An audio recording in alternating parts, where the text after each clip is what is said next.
প্রণাম। পরমাত্মা জগৎজনী শিশি বড় মায়ের চরণে জানাই শতকোটি প্রণাম। পরম পূজ্য পাদ শিশি বরদার চরণে জানাই প্রণাম।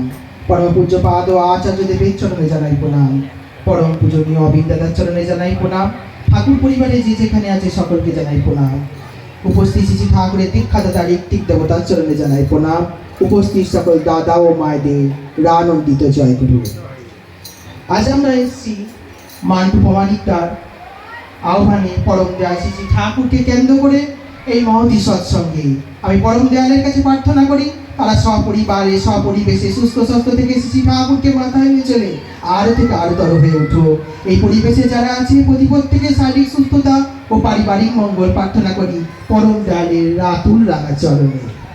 আমরা দেখতে পাচ্ছি পরম প্রেমময় পরম দয়াল পরম প্রেমময় শ্রী ঠাকুর অনুকূলচন্দ্রের আজ এই সৎসঙ্গে ঠাকুরের আগেই লাগানো আছে প্রেমময়। শ্রী ঠাকুর প্রেমের মূর্ত প্রতীক, মূর্ত রূপে ভগবান, যিনি প্রেমময়, প্রেমের আধার। তার কথা যদি 30 সেকেন্ডে বলতে হয় তিনি একটাই, প্রেমময়, প্রেমের তিনি কাঙাল। পরম দয়াল শ্রী ঠাকুরের দীক্ষা নেব কি নেব না, দীক্ষা নেওয়ার প্রয়োজনীয়তা কি? কারণ তিনি এসেছেন এই যুগের যুগ উপযোগী যুগ পুরুষোত্তম রূপে। যে নাম, সে নামের মধ্যে সবগুলোই আছে, কারণ তিনি যুগ উপযোগী। কারণ তাই জন্য তাকে বলা হচ্ছে যুগ পুরুষোত্তম, যুগের এই উপযোগী হয়ে এসেছে। শ্রী ঠাকুর চলে গেছে বর্তমান আচার্য দেবের মাধ্যমে, আচার্য পরম্পরার মাধ্যম দিয়ে প্রত্যেকটা মানুষ যাতে যুগ উপযোগী হয়ে চলে। ঠাকুর যখন ছিলেন সৎসঙ্গ হতো, অধিবেশন হতো। ঠাকুর চলে যাবার পর সৎসঙ্গ অধিবেশন আজ অনলাইন হচ্ছে, বিশ্বের দরবারে প্রত্যেকটা কোনায় কোনায় সৎসঙ্গ ছড়িয়ে পড়েছে। কারণ এই আচার্য পরম্পরা তিনি রেখে গেছেন বলে। না রেখে গেলেন ওই বই পুস্তকগুলোই থাকতো, ঠাকুরের কাজটা হতো না। ঠাকুর ছিলেন, ঠাকুর যখন বলেছেন ইষ্টবিধি নিবেদন করার কথা, মানুষ চাল দিয়ে করেছে, শটে করেছে, তারপর মানুষ ইষ্টবিধি নিবেদন অর্ঘ্যের মাধ্যমে করেছে। আরো যাতে মানুষের কাছে পৌঁছানো যায় তার জন্য বর্তমান আচার্যদের এই যুগ উপযোগী করে আগে মানুষ মানি অর্ডারে করেছে, তারপর ফিরন্তপি হয়েছে, তারপর উপযোজনা কেন্দ্র হয়েছে, শ্রীমন্দির প্রেরণ করেছে, আজ অনলাইন সৎসঙ্গের মাধ্যমে অনলাইন ইষ্টবিধি মানুষ প্রেরণ করছে। কারণ এই যুগ উপযোগী করার জন্যই এই সৎসঙ্গ। শ্রী ঠাকুর ওই প্রেমের মূর্ত প্রতীক। পরম দয়াল শ্রী ঠাকুর একদিন বসে আছেন দেওঘরে। ঠাকুর যখন বসে আছেন, ঠাকুরকে বলছেন, একজন এসে বলছেন, মুখিয়া ঠাকুর, আপনার ভক্তরা সবাই বলে আপনি নাকি এসছেন, শ্রীরামকৃষ্ণ এসেছে, বিবেকানন্দ এসেছে, তারপর আপনি এসেছেন।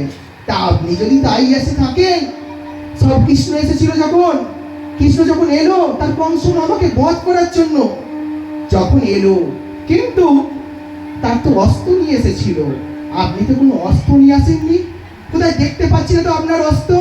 ঠাকুর বলছে, মনি দেখতে পাচ্ছ না অস্ত্র? বলছেন, হ্যাঁ ঠাকুর দেখতে পাচ্ছি না তো অস্ত্র। বলছে, ভালো করে দেখো। না ঠাকুর দেখতে পাচ্ছি না অস্ত্র। বলছেন, তাহলে ভালো করে দেখো। বলছে, তাও পাচ্ছি না।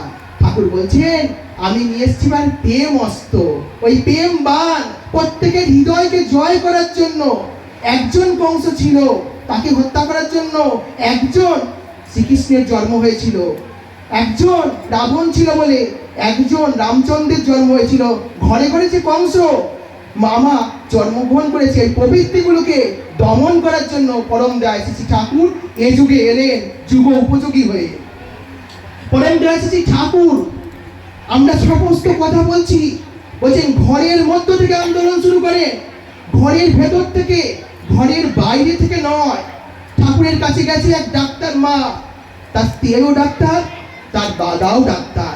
মাটি গিয়ে প্রণাম করছেন আর ঠাকুরের দিকে তাকিয়েছে। ঠাকুর বলছেন, ওমা বোকা মা, ওমা বোকা মা। সেই মাটি সার্জেন ডাক্তার, যে দাদা গেছে সেও সার্জেন ডাক্তার। তার দাদাটি শুনে একটু কষ্ট পেলেন। ঠাকুর কি বলছে, আমার বউ এত বড় ডাক্তার, আমার বউকে বলছেন বোকা, বোকা মা।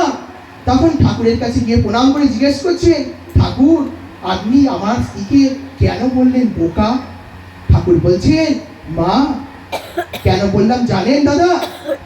যে মা সে সোনা গয়না পরে এসেছে, এই সোনা গয়না দেখাতে চাইছে, সে হচ্ছে বোকা মা। চালাক মা কে জানেন? যে ঘরে সোনা চাষ করে, সে হচ্ছে চালাক মা। ঘরে সন্তান সন্ততিকে সোনা করে তোলে, সেই শোভা পায়, সেই হচ্ছে সোনা মা। কিন্তু আপনার মা বোকা, কারণ ওই গয়নাগুলো বাহ্যিকভাবে মানুষকে দেখাচ্ছে, ঘরে সোনা চাষ করেনি। তাই আমার ঠাকুর, পরম দয়াশীল ঠাকুর যুগোপযোগী হয়ে এসেছে মানুষকে রক্ষা করার জন্য।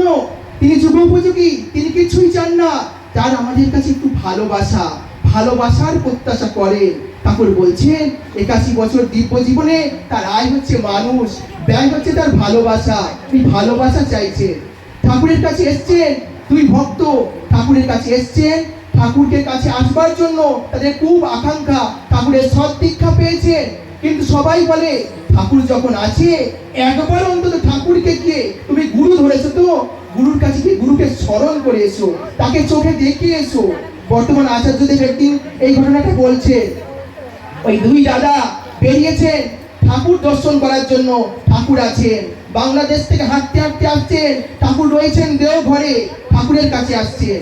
ঠাকুরের কাছে আসতে আসতে আসতে পথের মধ্যে খেতে পাননি, গাছতলায় শুয়েছেন, জামা কাপড় নোংরা হয়ে গেছে, ময়লা হয়ে গেছে, ছিঁড়ে গেছে, তাও এসছেন। কোনো জায়গায় রাস্তায় বসেছেন, কোনো গাছতলায় শুয়েছেন, পুকুরের জল খেয়েছেন, দিয়ে এসে ঠাকুরের কাছে এসে দাঁড়িয়েছেন। দেখছেন ঠাকুরের কাছে কত ভক্ত রয়েছে, কত মানুষ কত কি দেয়, কেউ ধুতি, কেউ কাপড়, কেউ রূপোর পৈতে। ঠাকুর দর্শনে এসছেন, তার একটি করে টাকা সঙ্গে করে নিয়ে এসছেন ঠাকুরকে প্রণামী দেবেন বলে। তারা দূরে দাঁড়িয়ে আছেন, ঠাকুরকে দিতে পারেন না, একটি করে টাকা। বলছেন এত মানুষ এত কিছু দিচ্ছে, তার জায়গায় আমি এই একটি করে টাকা দিতে পারবো? দূরে দাঁড়িয়ে আছেন। ঠাকুর বলছেন ওমনি আমার জন্য কি এনেছিস?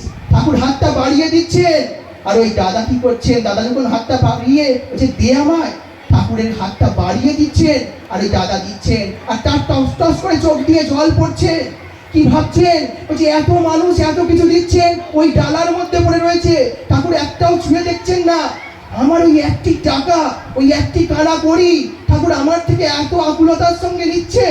ঠাকুরের কাছে নেবার পর ঠাকুর বলছেন ওমনি তোরা এসছিস এত কষ্ট করে, তোরা যখন এসছিস ওদের থাকার ব্যবস্থা করে দে, ওদের খাওয়ার ব্যবস্থা করে দে, ওরা পথশ্রম থেকে ক্লান্ত, ওদের যাবার জন্য গাড়ি ভাড়ার টিকিটটা পর্যন্ত কেটে দিবি। তাই বর্তমান আচার্যদেব কি বলছে? একমাত্র তারা কি চেয়েছিল? ঠাকুরকে চেয়েছিল।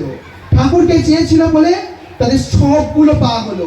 ঠাকুর দর্শনের জন্য তারা ওই কষ্ট সাধ্য করে না খেয়ে তারা এসেছিল, কারণ একবার ঠাকুরকে দিব্য চোখে দেখবে। কিন্তু দেখার সঙ্গে সঙ্গে তাদের কি হলো? প্রত্যেকটাই তারা পেলো, বস্ত্র পেলো, অন্ন পেলো, বাসস্থান পেলো, যাবার জন্য পথশ্রম পেলো। পরম দয়াশীল ঠাকুর কখনোই কিন্তু মাপকাঠি দিয়ে বিচার করেন না কে কতটুকুনি হয়ে উঠছে। ঠাকুরের কাছে এসছেন বহু ভক্ত, ঠাকুরের কাছে একজন এসছে বিদেশি মানুষ, রেসিপি নিয়ে এসছেন, শুক্তো রেসিপি ঠাকুরের কাছে নিয়ে এসছে, ঠাকুরকে দিচ্ছেন শুক্তো রেসিপি আর দিচ্ছেন মশলা, বিদেশ থেকে নিয়ে এসছে। ঠাকুর দেখলে বললেন যাও বড় বউয়ের কাছে দিয়ে এসো। দূরে দাঁড়িয়ে আছেন মা, নিয়ে এসছে কলাই ডালের বড়ি। বলছেন ঠাকুরের কাছে সবাই দিচ্ছেন এত দামি দামি জিনিস, আমার ওই দুটো কলাই ডালের বড়ি ঠাকুরকে নেবে? দূরে দাঁড়িয়ে আছে। ওমা কি আনছিস? ওই খুঁটের মধ্যে বেঁধে নিয়ে এসেছিল কলাই ডালের বড়ি। মা বলছেন, মাটিকে বলছেন ওমা দিয়ে যা। তখন বলছেন যা ওই বড় বউকে বল ওই যে তরকারি যে বিদেশি মশলা দিয়ে শুক্তো রান্না হবে, ওই কলাই ডালের বড়িগুলো ওর মধ্যে দিয়ে দিতে। শ্রী ঠাকুরের কাছে বসে আছে ওই ভক্ত যে নিয়ে এসেছেন বিদেশ থেকে মশলা, সে ভাবছে ঠাকুর আমার জন্য তো এত আকুলতা করলো না, কিন্তু ওর জন্য এত আকুলতা করলো। ঠাকুর কোনোদিন মাপকাঠিতে বিচার করেন না।